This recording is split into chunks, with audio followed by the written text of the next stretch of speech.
Il existe vraiment un état de bien-être profond qui est inébranlable et qui est la source de ce que nous sommes véritablement.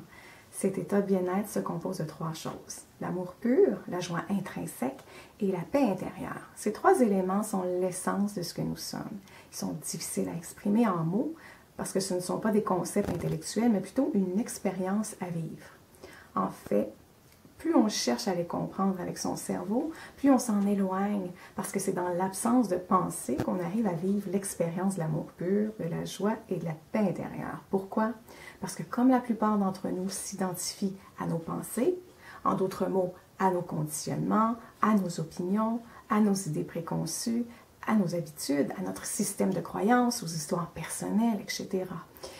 Il est normal qu'une épée brouillante de jugement vienne empêcher le vrai soi et son état naturel de bonheur de jaillir de l'intérieur. On s'identifie à nos pensées ou à nos souffrances de sorte qu'il est impossible d'expérimenter notre état naturel puisque notre cerveau écoute sans cesse le bruit des discussions intérieures. Et ces discussions sont pour la plupart d'ordre négatif ou futile. En d'autres mots, on se construit un canevas émotionnel négatif autour de nos pensées au lieu de vivre notre état naturel d'amour, de joie et de paix.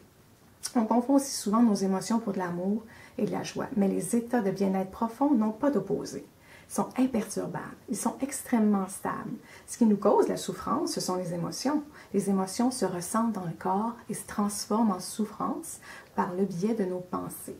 À force de répéter les mêmes pensées et d'y croire, on s'identifie complètement à ces émotions. Mais contrairement à nos états naturels, les émotions ont leur opposé.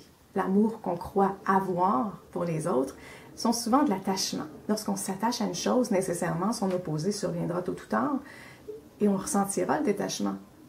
Même lorsqu'on saute de joie, parce qu'on vient d'obtenir ce qu'on voulait ou vivre une expérience agréable, ce n'est pas de la joie, mais c'est du plaisir. Le plaisir a un opposé et c'est le mécontentement. L'expérience finira par avoir une fin. L'objet désiré perdra de son attrait et on va chercher un autre objet pour se satisfaire. Les émotions causent de la douleur. Les états naturels sont très différents puisqu'ils ne causent aucune douleur. Il n'y a pas de recherche derrière ces états, mais une simple expérience du ressenti et d'une liberté émotionnelle. Dans la quête du calme intérieur, il faut savourer le moment présent. Il faut vider son esprit, il faut apprendre à son cerveau à utiliser les pensées comme un outil favorable et non comme un labyrinthe de futilité. Quand on a fini d'utiliser le marteau, on le dépose. Quand on a fini d'utiliser ses pensées pour créer des expériences constructives, on le met au repos. Et dans cet espace de silence de l'esprit, la conscience s'ouvre, le voile de brouillard diminue, la vérité fait surface et l'expérience de l'amour, de la joie et de la paix intérieure se fait voir le bout du nez. J'espère vous avoir aidé. Prenez soin de vous.